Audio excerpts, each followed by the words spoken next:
네, 안녕하세요. 소개받은 성공회대학교 사회복지연구소의 사회복지사 김계향입니다. 반갑습니다. 네, 이제 2024년 올 한 해도 우리 대전은 어김없이 우리 최중증 발달 장애인분들을 지원하기 위해서 다양한 시도와 노력들을 하였는데 제가 또 이렇게 성과를 나눌 수 있게 돼서 정말 큰 영광이고 또 기쁘다라는 생각이 좀 들었습니다.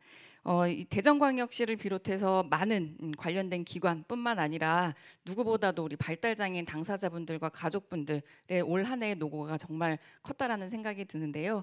모두에게 그런 노고와 응원의 위로의 박수를 또 기쁨의 박수를 또 다시 한번 우리 네. 네. 오늘 제가 이제 말씀을 드리려고 하는 것은 소개해 주셨듯이 모두를 위한 포용적 환경 구성 가이드. 이제 들어오실 때 다 받아 보셨죠? 이제 요거에 대해서 좀 안내를 간략하게 해 드리려고 합니다. 대전은 이제 2022년에 이제 그 행동 중재를 위해서 찾아가는 서비스를 시작을 했고 또 지난해에는 기관 중심 돌봄 서비스들을 시작을 했는데 그러면서 환경과 관련된 이제 지원들을 예산을 받아서 하게 되면서 이런 환경들이 기관과 발달 장애인에게 정말 도움이 되는 환경인가 이런 고민들을 하기 시작을 했습니다. 그러면서 이런 도움이 되는 환경은 그러면 어떤 환경이지? 이런 고민들을 하다가 환경만 잘 구성을 하면 이 최중증 발달 장애인분들의 그런 도전적 행동을 좀 예방할 수도 있겠구나. 그리고 또 그분들이 의미 있게 하루를 잘 보낼 수 있겠구나라는 것들을 알게 되었습니다. 그래서 그렇다라고 하면 모두에게 이제 절대적으로 적용을 할 수 있는 것은 아니겠지만 그래도 적어도 발달 장애인분들을 위해서 하루를 좀 예측할 수 있고 또 의미 있게 보낼 수 있는 환경을 어떻게 구성하면 좋을지에 대해서 연구가 좀 필요하겠다. 그리고 그것을 좀 나누면 훨씬 더 시행착오들을 줄이고 지원하는 데 도움이 되겠다라는 생각을 하게 되면서 이 연구를 시작하게 되었습니다. 이제 환경을 잘 구성한다라는 것을 우리는 이제 그 당사자분들이 자신의 잠재력을 최대한 발휘하고 또 그분들이 스스로 지시 수행을 따르는 것에 그치는 것이 아니라 독립적이고 안전한 삶을 영위할 수 있도록 하는 그렇게 지원할 수 있는 환경을 저희는 잘 구성된 환경이다. 그래서 그것을 포용적 환경이다라고 이야기를 하고 있고요. 이런 포용적 환경을 구성하기 위해서 저희는 이제 문헌 분석을 통해서 포용적 환경에는 어떤 요소들이 있지 이런 것들을 알아보기도 하였고 또 실제 지원을 하고 계시는 5개 기관 분들을 대상으로 사전 조사와 또 면접을 진행을 하면서 현재 어떻게 지원들을 하고 있고 더 필요한 것은 무엇인지들에 대해서 구체적으로 또 살펴보기도 하였고요. 그리고 또 사회복지, 또 특수교육, 행동중재, 공간 디자인 이런 다영역의 전문가분들의 협력을 통해서 전문가 자문회의를 여러 차례 거치면서 이 가이드를 개발하는 절차 과정을 거쳤습니다. 그래서 받아보신 그 구성 가이드는 총 4개 영역으로 좀 구성이 되어 있는데요.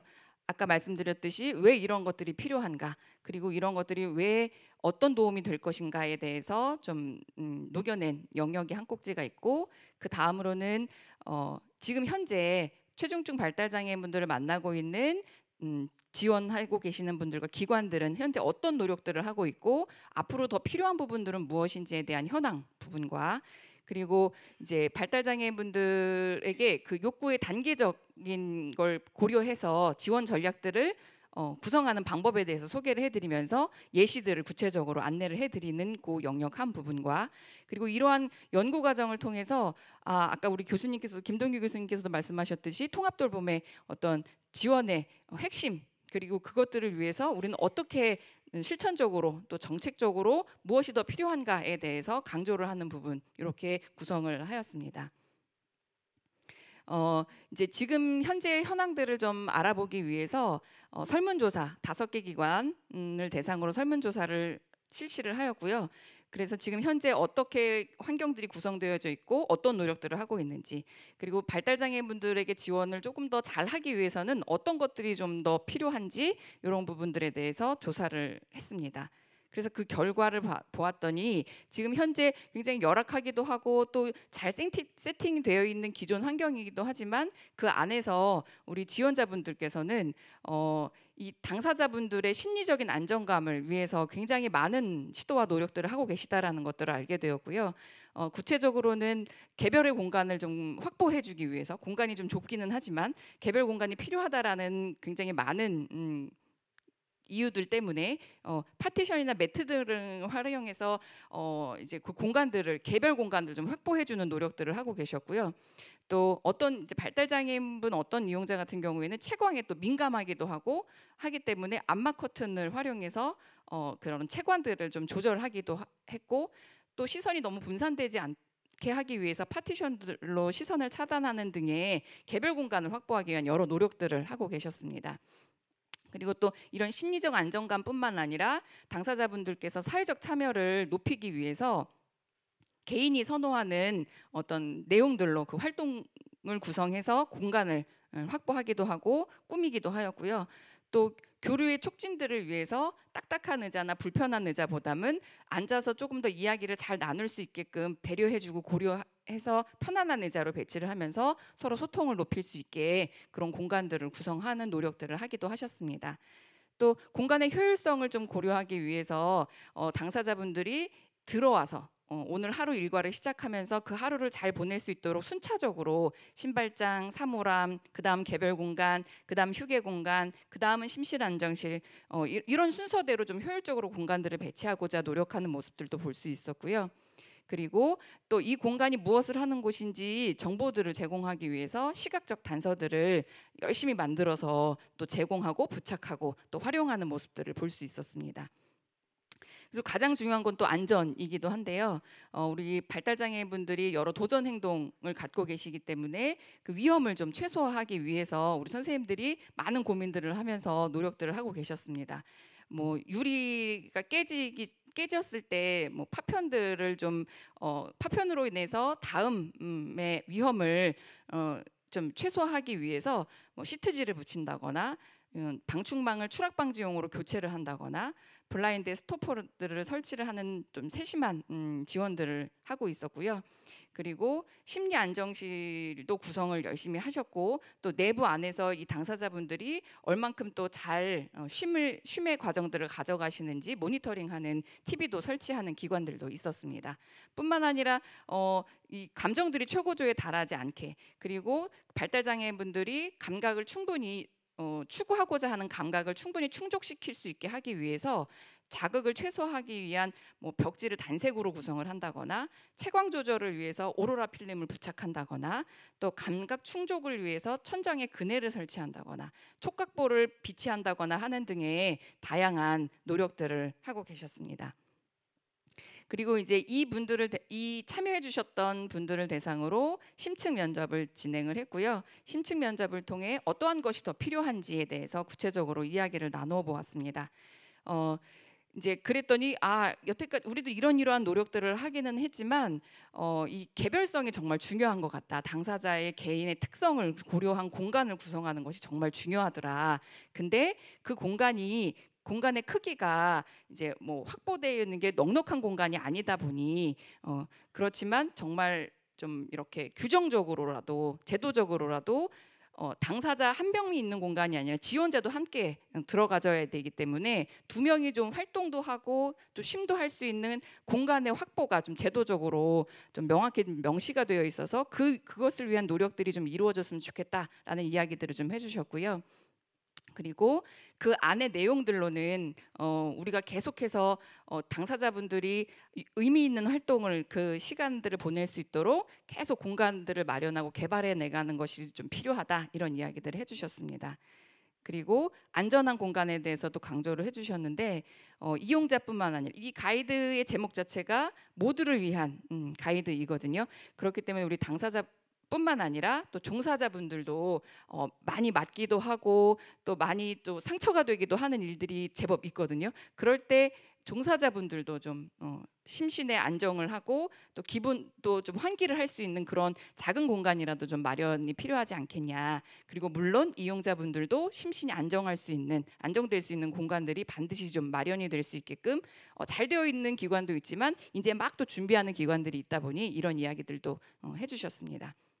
그리고 이제 쾌적한 공간에 대한 말씀도 해주셨는데요.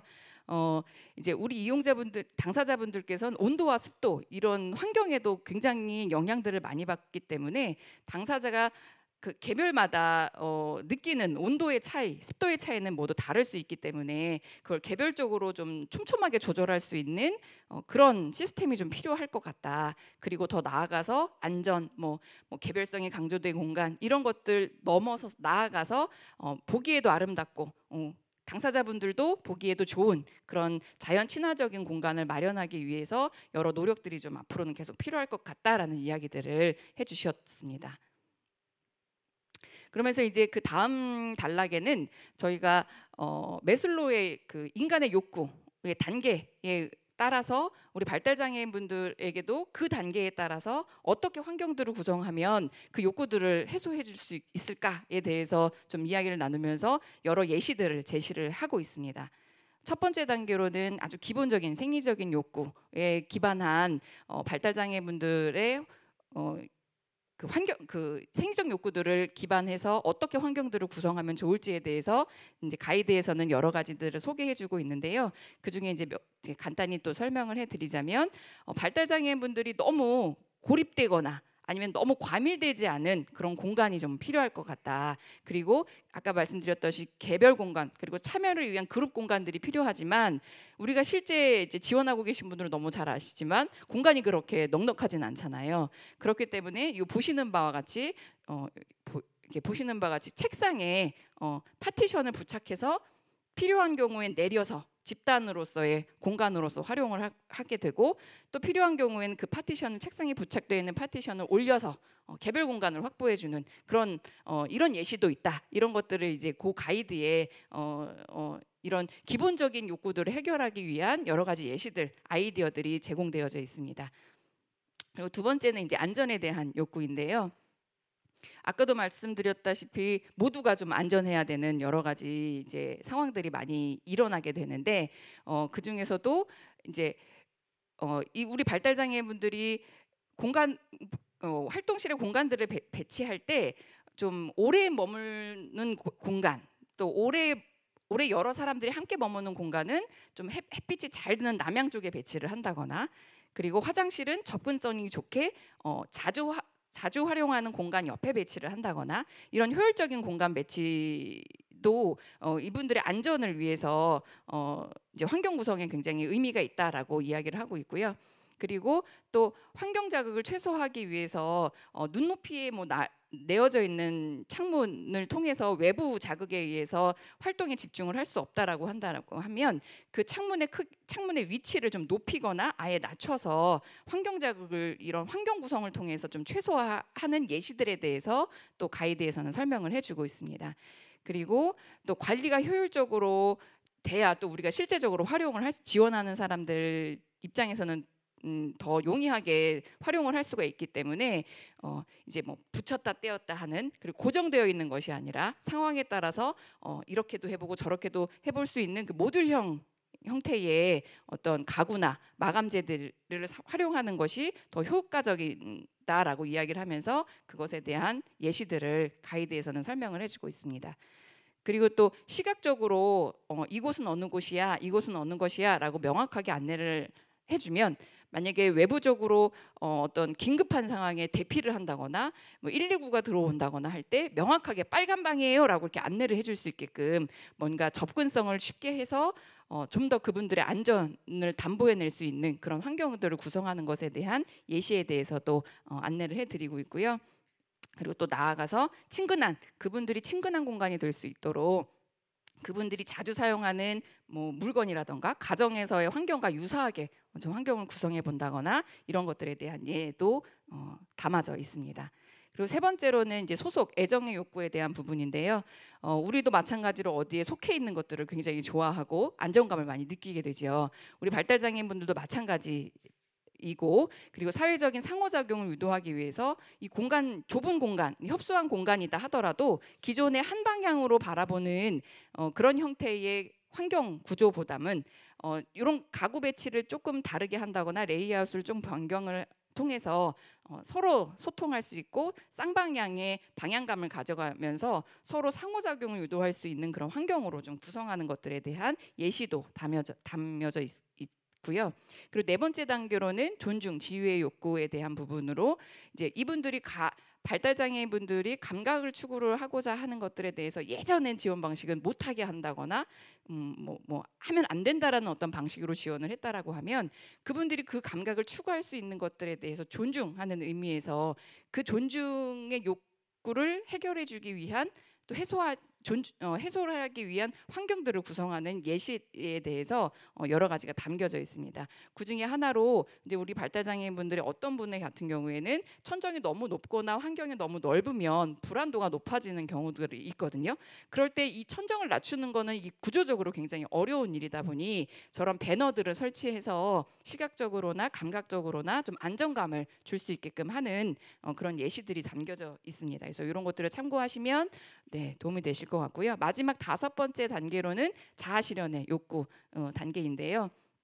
아까도 말씀드렸다시피 보기에도 좋은 그리고 자연 친화적인 그리고 당사자분들도 내가 이 안에서 내가 어떤 역할들을 하고 있고 소속감을 느끼고 또 정체성들을 가져갈 수 있게끔 하는 공간들로 구성할 수 있도록 하는 예시들에 대해서 또 안내가 이렇게 되어져 있습니다.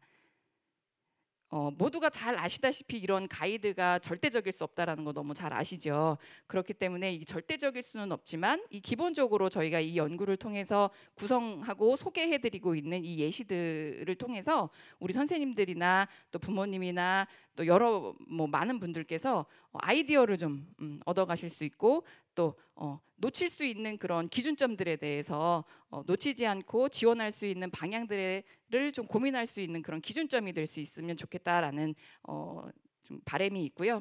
이 과정을 통해서 이 모두를 위한 보편적이고 포용적인 환경이라고 하는 것은 도전 행동의 발생 가능성을 낮출 수 있는 예방적인 환경, 그리고 발달 장애인이 환경적 요소를 자신이 선택할 수 있는 그런 환경, 그리고 지원자가 업무의 효율성을 높이고 공간 관리가 편리할 수 있는 그러한 환경, 그리고 발달 장애인 지원자의 친화적인 이런 환경, 이런 것들이 포용적인 환경이구나라는 것들을 다시 한번 강조드리고요.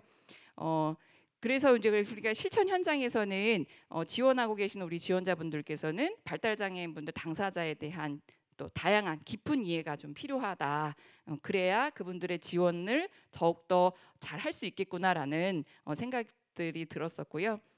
그리고 이런 이해에 기반해서 그분들이 선호하는 환경 변화에 우리가 유연하게 좀 대처할 수 있는 그런 마음가짐을 좀 가져야겠구나라는 생각이 들었고요. 그리고 또한 이런 현장에서도 다 영역의 전문가의 협업이 좀 이루어질 수 있도록 어떤 시스템적으로 좀 전제되어야 되지 않을까.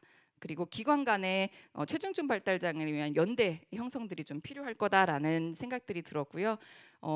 무엇보다 중요한 건 예산일 것 같아요. 그래서 예산 그리고 지침 이런 것들의 확보가 반드시 필요하고 다영역 전문가가 현장에 또 지원을 적절히 할 수 있는 어떤 시스템 체계들이 마련이 정말 필요하고 기관 간 격차를 줄이기 위해서 컨설팅은 반드시 필요하고 또 우리 선생님들을 위한 정기적인 교육 또한 또 반드시 필요하다라는 이야기들을 다시 한번 강조드리면서요. 네, 이 가이드에 대한 소개는 여기로 이렇게 마치고 네, 좋은 어떤 기준점들이 되기를 희망하면서 네, 마무리하도록 하겠습니다. 감사합니다. 네, 여러분 다시 한번 박수 부탁드리겠습니다. 오늘 김기한 교수님께서 발표하신 매뉴얼은 행사장 밖에 전시되어 있고요. 필요한 분은 신청을 하시면